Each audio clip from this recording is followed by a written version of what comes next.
जय मिथिला। मिथिला खबर में अहाँ सबके स्वागत ये। हम बाजि रहल छी मनोज चौधरी।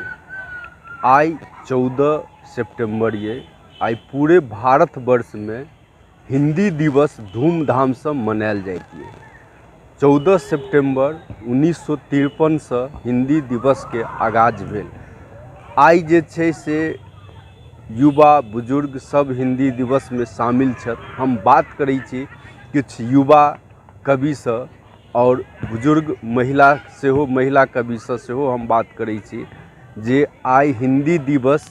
सबसे पहले तो आप सभी को हिंदी दिवस की हार्दिक शुभकामनाएं। पूर्णिया कॉलेज हिंदी विभाग के तत्वावधान में आज हिंदी दिवस यहाँ मनाया जा रहा है। पूर्णिया कॉलेज के विद्वान प्राचार्य महोदय की ये हमेशा से कोशिश रहती है कि इस तरह के समारोह को बहुत अच्छे से किया जाए। आज के दिन हम लोगों ने प्रोफेसर देवनारायण पासवान देव जी और साथ ही साथ प्रसिद्ध हास्य व्यंग्य कथा ये जो कवि हैं जिन्हें काका बिहारी कहा जाता है, डॉक्टर परमेश्वर गोयल जी को हिंदी दिवस के उपलक्ष्य में उनका लोक सम्मान भी किया है। और साथ ही साथ हिंदी कैसे समृद्ध हो और राष्ट्रीय एकता में हिंदी का क्या योगदान रहा है, इस पर आज ये बहस है जो अभी चल ही रही है। और मैंने बस यही चीज़ बच्चों को हमेशा कहती भी हूँ और खुद किया है अपने जीवन में, इसलिए कहती हूँ। पढ़ाती संस्कृत हूँ, लेकिन हिंदी भाषी होने के नाते हिंदी के लिए मेरा क्या दायित्व है उसको मैं पूर्ण करने की कोशिश करती हूँ। जैसे ज़्यादा से ज़्यादा हिंदी साहित्य का अध्ययन, घर में हिंदी भाषा में बात अपने बच्चों से, और तीसरा हिंदी साहित्य का सृजन करने का जो मेरा प्रयत्न है। तो ये तीन चीज़ जब हम अपने जीवन में उतारेंगे कि बच्चे घर में हिंदी भाषा में बात करें, अच्छी जानकारी हो, अब पेड़ सूख रही है ये ना बोले, उसे पता हो कि कहाँ रही और कहाँ रहा लगाएं। ये माँ बाप के ऊपर भी होता है कि वे भी शुद्ध हिंदी बोलें। दूसरी, वो जितना बड़े बड़े हिंदी साहित्यकार को पढ़ेंगे और कुछ न कुछ लिखने का प्रयास करेंगे जब हिंदी में, तो इस भाषा समृद्ध होगी।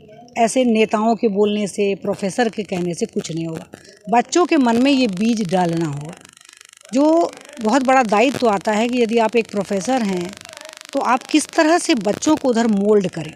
मैं संस्कृत भाषा पढ़ाती हूँ, उसके बावजूद भी आज अब देखेंगे प्रोग्राम में कि मेरे संस्कृत के बच्चों को भी हिंदी में पुरस्कार अभी मिलेगा, क्योंकि मैंने कहा कि आप वाद विवाद में भाग लीजिए, हिंदी कविताएं पढ़िए, और बच्चों ने ऐसा प्रयास किया। तो ये हर एक विभाग को प्रयास करना होगा, उसके बाद ही हम कह सकते हैं कि हिंदी समृद्ध है। देखिए, हिंदी कहीं पीछे नहीं है।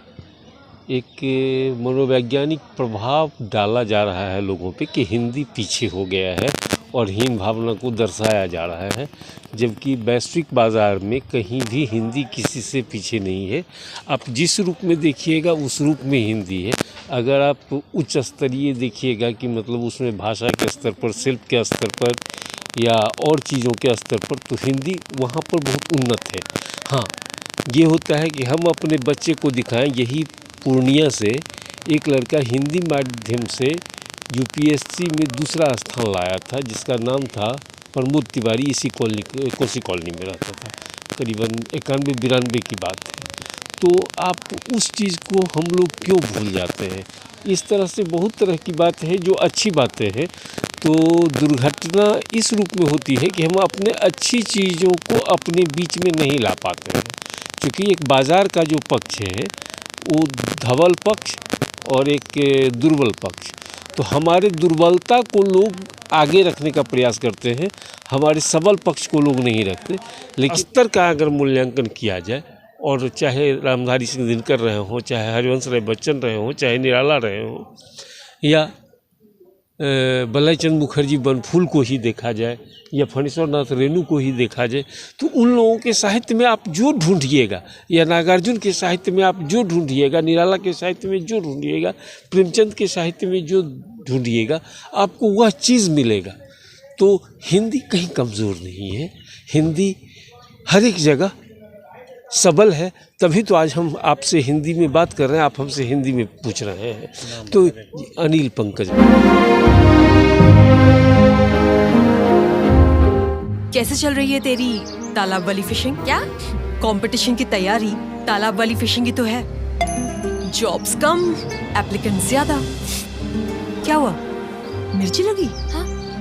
अगर लाइव बनानी है ना तो मेरी तरह अरीना एनिमेशन से स्किल ले और ज्वाइन कर एनिमेशन और वीएफएक्स इंडस्ट्री। अगर जॉब्स के लिए कहीं कंपटीशन नहीं है तो वो है मीडिया और एंटरटेनमेंट इंडस्ट्री, और उसके लिए बेस्ट प्रिपेयर करता है अरीना एनिमेशन। अरीना एनिमेशन, अब सेटल हो जाओ। करनी है प्रतिभा की परीक्षाओं की तैयारी और नहीं मिल रहा है पढ़ाई करने का वातावरण, तो हम देंगे आपको एक अनुकूल वातावरण जहां मिलेगा वाईफाई, एसी, शुद्ध पेयजल, अखबार और नोटबुक की व्यवस्था, सीसीटीवी कैमरे से लैस self study centre, SM digital library near जलसा विवाह भवन, चूनापुर रोड, पूर्णिया।